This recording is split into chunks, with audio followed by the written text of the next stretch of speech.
Bonsoir et bienvenue à tous. Merci de votre fidélité à Niwa d'Info. Nous espérons que vous avez très bien démarré cette nouvelle semaine. Je suis très ravie de vous retrouver pour un nouveau numéro de Regard Croisé. Comme d'habitude, 4 sujets à débattre avec 3 invités bien connus de ce plateau. J'ai le plaisir donc d'avoir sur ce plateau avec nous Adam Blénou Fioklou. Bonjour et bienvenue. Vous êtes journaliste et directeur de publication du journal L'Enquêteur. Comment allez-vous? Bon, ça va bien, Charlotte. Bonjour à mes 2 co-débatteurs. Bonjour aux téléspectatrices, aux téléspectateurs de Niwa TV. Et face à vous, lui, Kamako, bonjour, journaliste et analyste politique, bienvenue. Bonsoir, chers confrères, chers consoeurs. Bonsoir, chers consoeurs. Bonsoir à tous les téléspectatrices et téléspectatrices de la télévision Nouveau, notamment tous ceux qui nous suivent depuis Vauclicamé, en l'occurrence Marc Messanvi, qui fait partie de ceux-là qui font la promotion du tournoi HID dans le Vaud. Et c'est un tournoi qui continue. Hein? Oui, c'est un tournoi qui continue.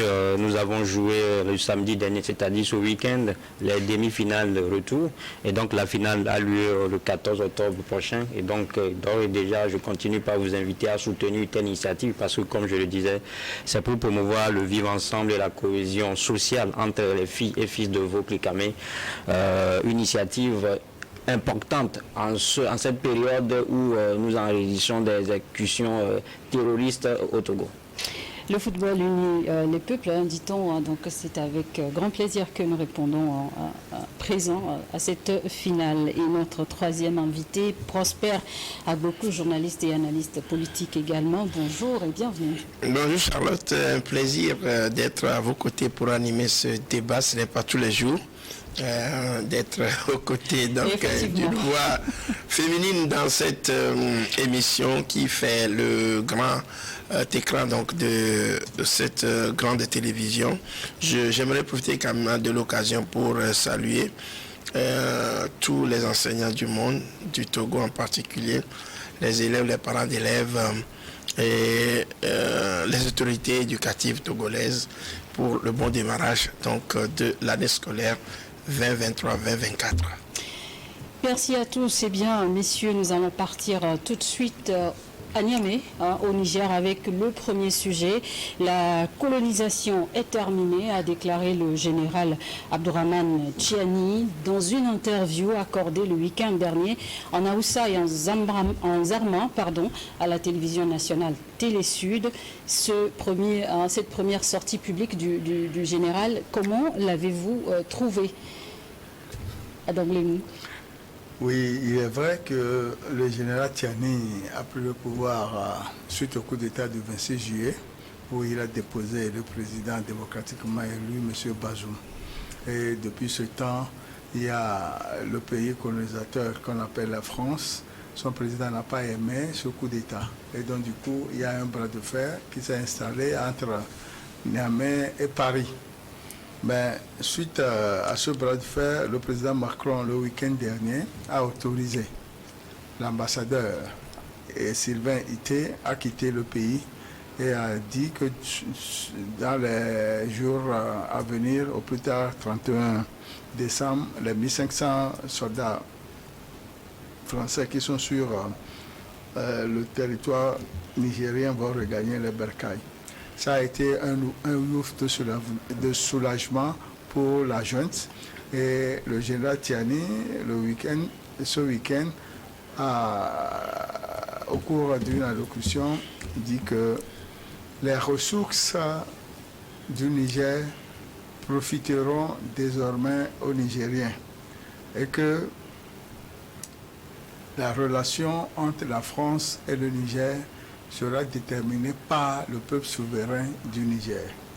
Et c'est là où il a terminé en disant que la colonisation est terminée.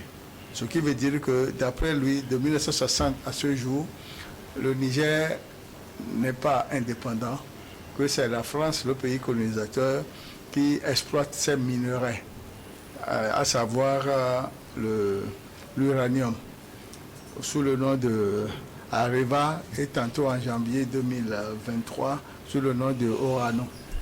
Donc c'est sur cette note d'information qu'il a donné le point fort. Et il a ajouté que il y a d'autres partenaires qui sont prêts à travailler avec eux dans la mesure du partenariat gagnant-gagnant. Et il ne faut pas oublier que quand ce genre de déclaration arrive, c'est le grand frère russe qui est au garde à vous. Merci. Alors, Prosper Agboko, je reviens à vous.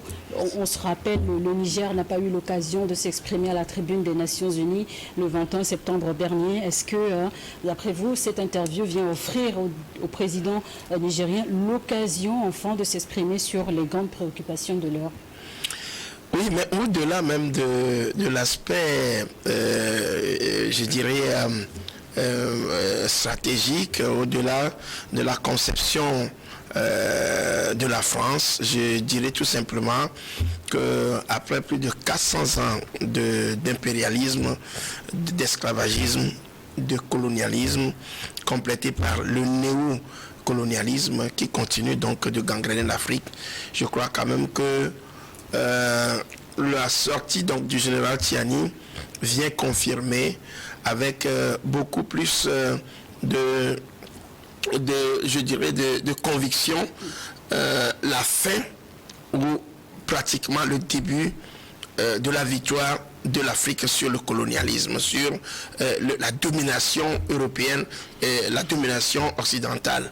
Donc ce qui veut dire tout simplement que même si les Nigériens n'ont pas pu, enfin le gouvernement que moi je trouve légitime, parce que on a dit, il est écrit ceux-là même qui nous ont amené la religion, la Bible nous ont dit qu'aucun gouvernement ou bien royaume n'est établi si ce n'est la volonté de Dieu. Si tant est que c'est la volonté de Dieu qui établit un gouvernement, une royauté, donc je suis d'accord qu'il me permette de dire que Tiani est légitime parce qu'aujourd'hui il tient les rênes donc du Niger. Donc pour moi, c'est une affirmation et pour cela, il faut quand même voir que les dénigrements qui ont suivi l'arrivée au pouvoir, comme on appelle la prise du pouvoir par le général Tiani et son groupe, dénigré par la France, moi je ne veux pas considérer, appeler ainsi la France, considérer que la France est hostile à l'Afrique, mais que les dirigeants français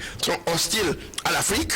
Donc ces propos va-t-en-guerre menés donc par Macron et ses sbires aujourd'hui ont trouvé leur point de chute. Le Niger est sur la voie de l'indépendance totale et je crois que cela va sans dire ces papiers dans toutes les contrées africaines sous le joug français.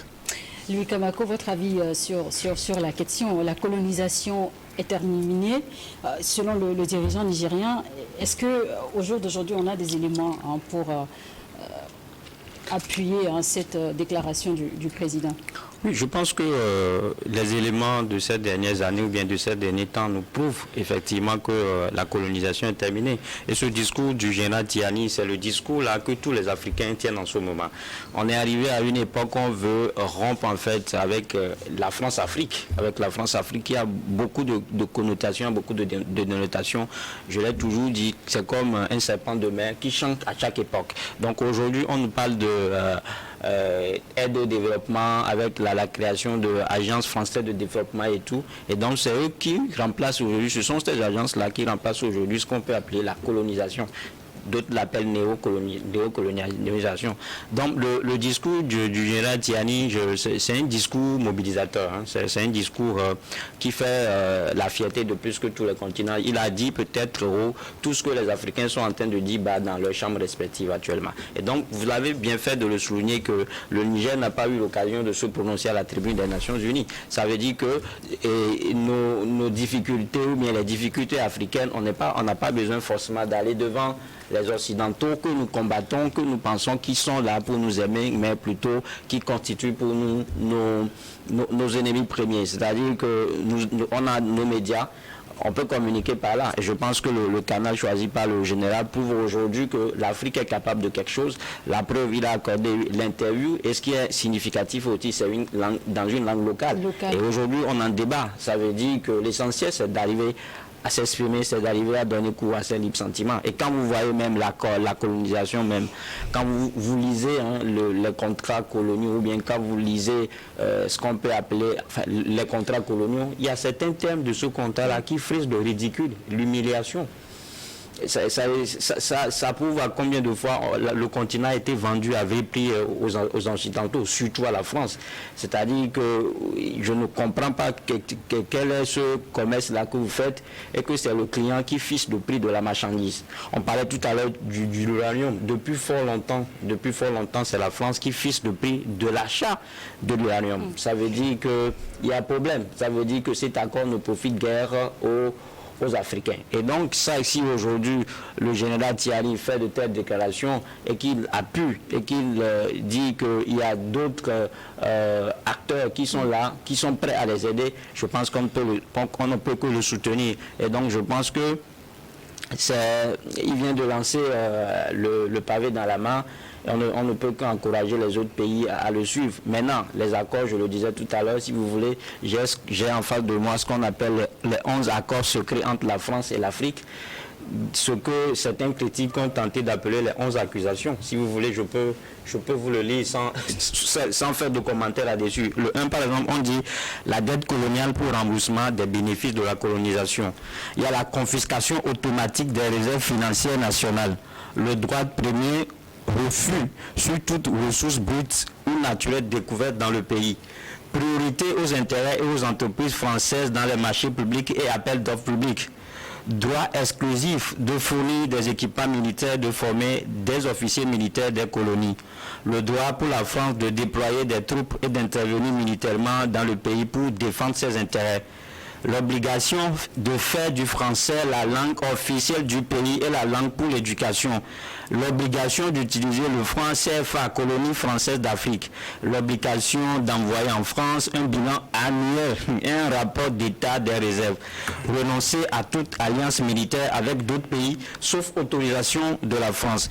Et l'article, le point 11 de l'accord dit l'obligation de s'allier avec la France en cas de guerre ou de crise mondiale. Vous comprenez c'est tous ces points aujourd'hui que les Africains demandent à changer. Justement. C'est justement tous ces points que les Africains cherchent à changer. Et nous avons le Burkina, le Mali qui ont déjà dit niet. Et peut-être que d'autres pays sont en cours d'étudier comment poser le problème. Ce qui est sûr, c'est que depuis 1957, à l'Assemblée nationale française, une loi a été votée sur l'Afrique pour l'exploitation des ressources africaines.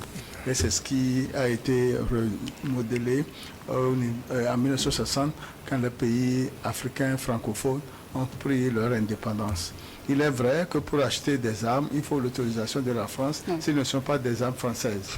Et la France, à l'époque, avait fait une politique de main libre, c'est-à-dire qu'elle a formé des officiers dans ses écoles de guerre, dans ses écoles militaires, et quand un chef d'État de l'époque voudrait lui tenir tête, c'est cet officier-là qu'on utilise pour lui faire un coup d'État. Par exemple, ce qui s'est passé au Mali avec Modibo Keïta par Moussa Traoré, ce qui s'est passé au Niger, il y a ce qui s'est passé en Centrafrique, ce qui s'est passé au Cameroun, ce n'est pas ça, parce que c'est le président même qui a démissionné. Il y a une multitude d'exemples. Ce qui veut dire que les 11 points dont il a parlé ont été utilisés de 1960 à ce jour. Et quand le général Tiani dit la colonisation est terminée, c'est que tous ces accords n'ont plus raison d'être chez lui, et c'est pourquoi le départ des troupes françaises au Niger est une certitude absolue, et le peuple a adhéré à cette décision de renvoi des militaires français. La colonisation est terminée. Cette sortie du président nigérien intervient, on le sait, après des mois de désaccord avec la France sur la question du redéploiement des soldats français et aussi le départ de l'ambassadeur français. Aujourd'hui, chose faite, mais d'ici fin 2023, l'opération de redéploiement va se poursuivre. Est-ce que, dans cette interview, on peut ressentir un peu une crise de victoire du dirigeant nigérien? Non, ce n'est pas une crise de victoire, c'est une victoire pour le Niger. puisque l'ambassadeur a été déclaré persona non grata.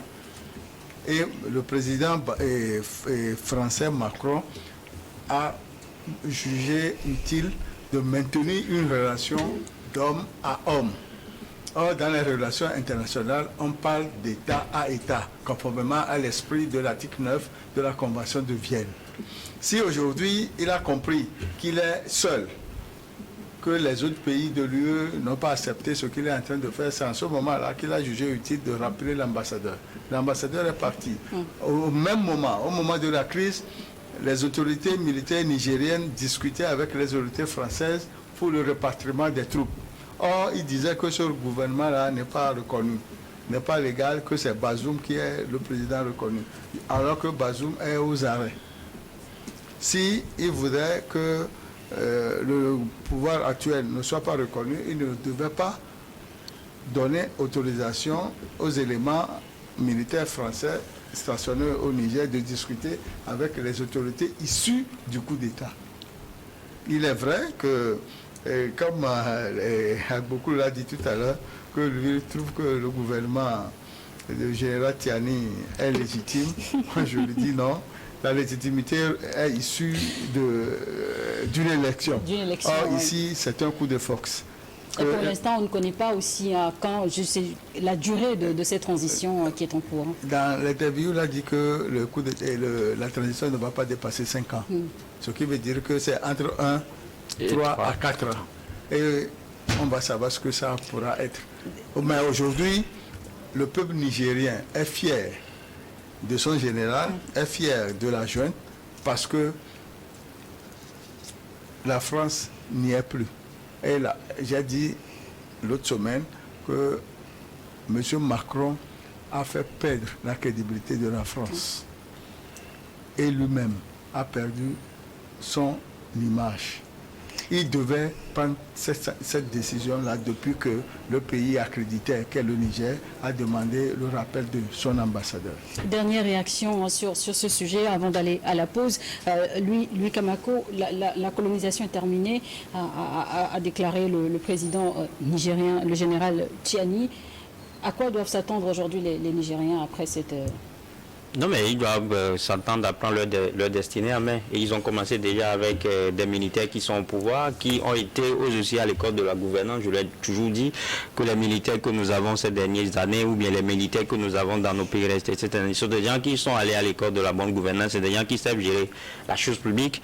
Et aujourd'hui, ils ont collaboré pas mal de temps avec les dictateurs entre guillemets, c'est-à-dire que les gens qui ont vendu le continent aux Occidentaux, ils ont appris d'eux et puisqu'ils font partie de la société eux aussi, ils ont décidé de prendre leurs responsabilités. Et donc quand ils prennent leurs responsabilités aujourd'hui, ils savent que le pays doit revenir aux citoyens, il a dit que le Niger doit revenir aux Nigériens.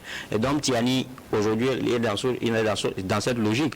Aujourd'hui, c'est-à-dire que quand il dit que la colonisation est terminée, ça ne veut pas dire qu'on ne va pas collaborer avec d'autres pays, on ne va pas collaborer avec l'Occident. La preuve, on a remarqué des chassés croisés entre ce général-là et des officiers en fait russes. Et ça veut dire qu'aujourd'hui, on est en train d'aller vers un partenariat gagnant-gagnant. Et justement, aujourd'hui, lui, il a reconnu clairement un partenariat gagnant-gagnant. C'est ce qu'on veut. C'est-à-dire qu'aucun pays ne saurait vivre en autarcie. On a souvent besoin d'un plus petit que soi. Ça, on l'a toujours dit. Donc, quand vous voulez sortir de l'ornière, quand vous voulez sortir des difficultés, il va falloir certainement que vous faisiez le pas, que vous allez vers d'autres. Et donc, je pense que tous ces militaires-là qui sont au pouvoir aujourd'hui, que ce soit au Mali, que ce soit au Burkina Faso, que ce soit au Niger, je pense qu'ils ont cette logique-là, ils ont cette méthode-là. Et quand le général Tiani le dit, je pense qu'aujourd'hui, il est en train de couler le bec à tous ceux qui pensent que ce sont des gens qui ont pris le pouvoir et ils ne savent pas quoi avec. Aujourd'hui, il déroule un programme, il a accordé une interview, il a dit tout simplement que sa transition n'excédera pas 3 ans et que s'il faut aller au-delà de cela, il faut justement qu'il soit élu. Et donc, ça veut dire qu'il comprend aujourd'hui ce qu'on appelle, entre guillemets, les principes de la démocratie ou bien les éléments fondamentaux de la démocratie. Donc, pour le moment, on ne peut que l'encourager et toujours souhaiter un bon vent à cette alliance-là que le Niger a signée avec le Burkina Faso et le Mali. Merci à tous. On va marquer la toute première pause et on se retrouve juste derrière pour la suite de Regards croisés.